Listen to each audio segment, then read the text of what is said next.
Hello, everybody. My name is Pej, the drug interventionist. I specialize in helping people who are struggling with alcoholism, drug addiction, and mental health. Today, we're going to talk about alcoholism. From personal experience, I do want you to know that for a long time, was under the impression that I wasn't an alcoholic. I had a lot of friends that were much, much heavier drinkers than me. But I do know that I had a lot of experiences with alcohol, and I had to come to the conclusion that I had to diagnose myself as an alcoholic, not because I just suddenly thought that it's something that I needed to do since I was a sober man, but because I really looked at my history in drinking and how I would drink. Growing up, my dad would sometimes drink cognac and beer and let me have sips of it when I was very young.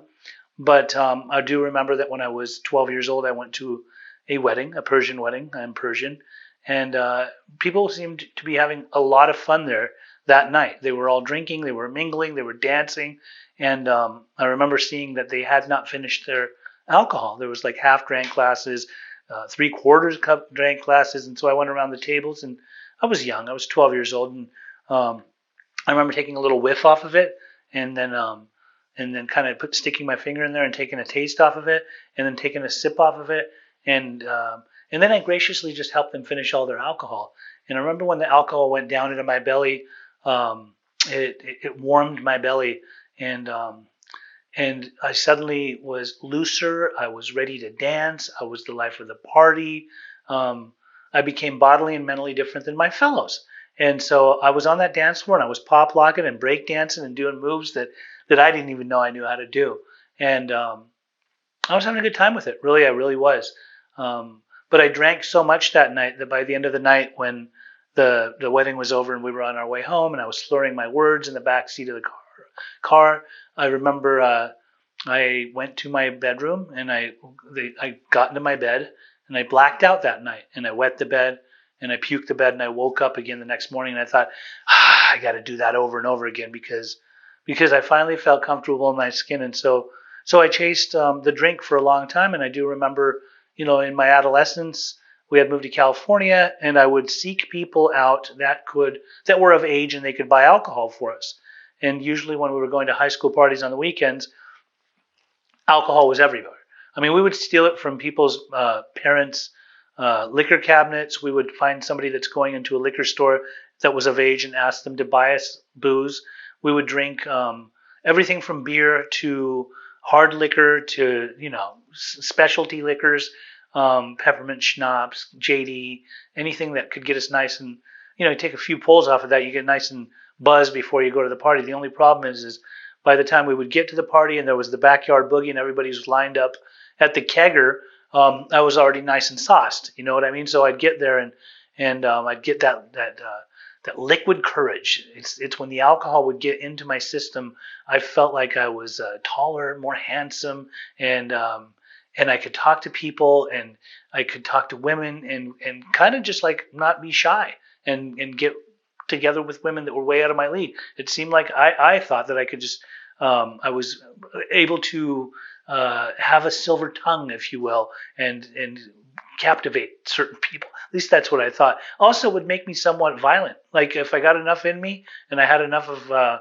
my machismo, bravado friends around me, and we were all drinking buddies, drinking together. If we happened to be somewhere and somebody said the wrong thing, then we would become violent. And I believe that, when I would drink, I felt like I was more courageous, more strong, and I would drink to the point of even taking out my anger on people, and sometimes I'd be in a drunken stupor. I wouldn't even know what had happened. There was a lot of times I would black out. We were going and drinking down in Mexico as adolescents. We just had gotten fake IDs, so we could drink all night long. There was no last call for alcohol, and I'd walk up into the club and I would absolutely convince myself that I'm not going to overshoot the mark tonight. Like I see the shots that the waiter is bringing around, and I think to myself, tonight I'm only going to have a few drinks, but once I start, I can't stop. And my mind will play tricks on me, and I think that I'm not going to drink too much. But then as I start drinking, then I think, well, you know what? I'm not so bad. I can drink all these people under the table, and then the ego comes out and makes me think that I can keep drinking. And unfortunately, I can't.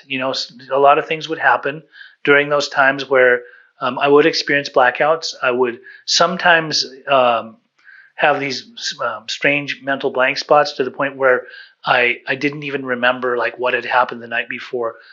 We could get in a full fight. I could be 86 from a club, kicked out on the street. I could be in the backseat of a police car, the federalities down in Mexico, if you will, and I would end up, going to very dark places. And so I was engulfed in my alcoholism, and I didn't even know it. Throughout my life, I mean, it all started with a drink and it ended with a drink. In between it, there was a lot of drug use.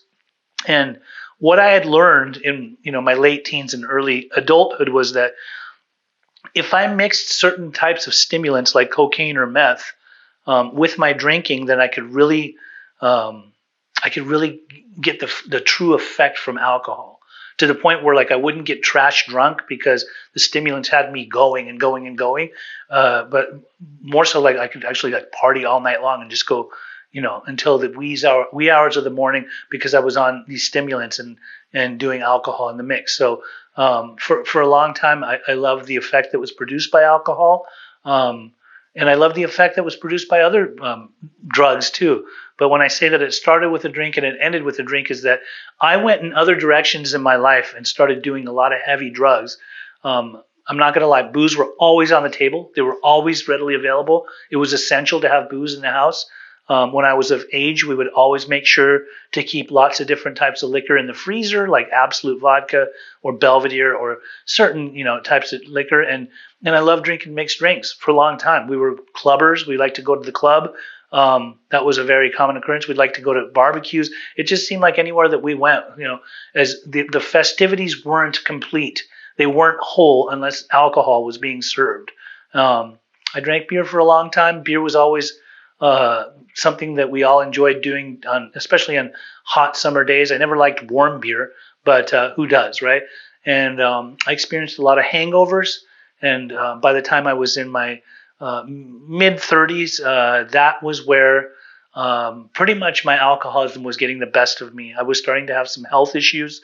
My liver was starting to hurt. I think that if I would have kept going a little bit harder, rather than getting help, which is exactly what I did, I may have I may have gotten cirrhosis of the liver. And it's amazing. I've since I got I was homeless as a result of my alcoholism.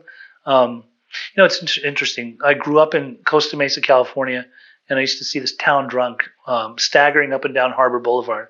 And when I was 17 years old, I'd see this guy, and he was like your traditional, like textbook drunk, like something that you think you'd see in a movie, like just a guy that looked like he was rugged. He had whiskers, and he would wear like this trench coat, and he had a flask on the inside of his trench coat, and you could just see him drinking all the time, and like he was just a bum. You know what I mean? Like he would walk up and down Harbor Boulevard, and I'd often think to myself, like I knew his name was John, and I think as a 17-year-old, I thought like I wonder what happened to John.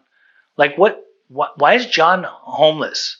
Like we always see him out just walking around like a drunken drunkard. You know what I mean? Like, does John have a story? Does John have a life? Like, I wonder if John has a family. And sometimes John would even get in fights with people in all of his drunkenness. Sometimes people would pick fights with John, and I'd think, oh man, like they're picking on John. That's not cool. And then I'd see like John would fight back and hold his own. I think, wow, John's kind of a badass when he's drunk, right?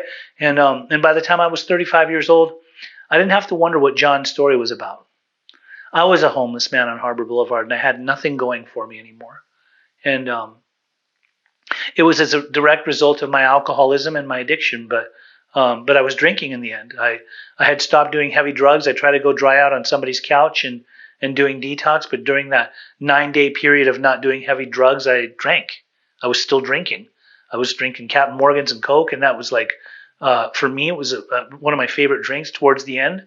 Um, and I didn't realize that, I'm dying from alcoholism, and the only way that I'm going to be able to get past this hang up in my life is if I seek help. And so I ended up calling for help. It was the biggest fear that I ever had in my life, was to actually call for help, because I felt like it was, it would be mistaken as like a weakness. Like like I'm weak. Like I'm now trying to surrender by putting up a white flag. But in reality, um, it totally changed everything. I finally got the help that I needed. I went into a treatment center for alcoholism and for addiction, and I found my tribe. I found people who also suffered, that were sober, some newly sober, some that had been sober for countless years, that were also alcoholics, and we just vibed. I finally gave myself to a different way of life, and somebody guided me. A few somebodies guided me and showed me. They allowed me to pronounce myself an alcoholic, and through that process, I diagnosed myself, and I'm very certain that I am an alcoholic who's recovered from a seemingly hopeless state of mind and body. As mentioned, it started and finished with a drink. When I say that, I'm not just saying it to make it sound cute or anything like that, but one of the first substances I ever put in my body was alcohol, along with weed, but it was alcohol. And I remember that in my last days of using anything, alcohol was there. And so, throughout my whole journey using and drinking alcohol, it started with it and it ended with it. And I'll never forget that day that I went in for treatment. I was very drunk.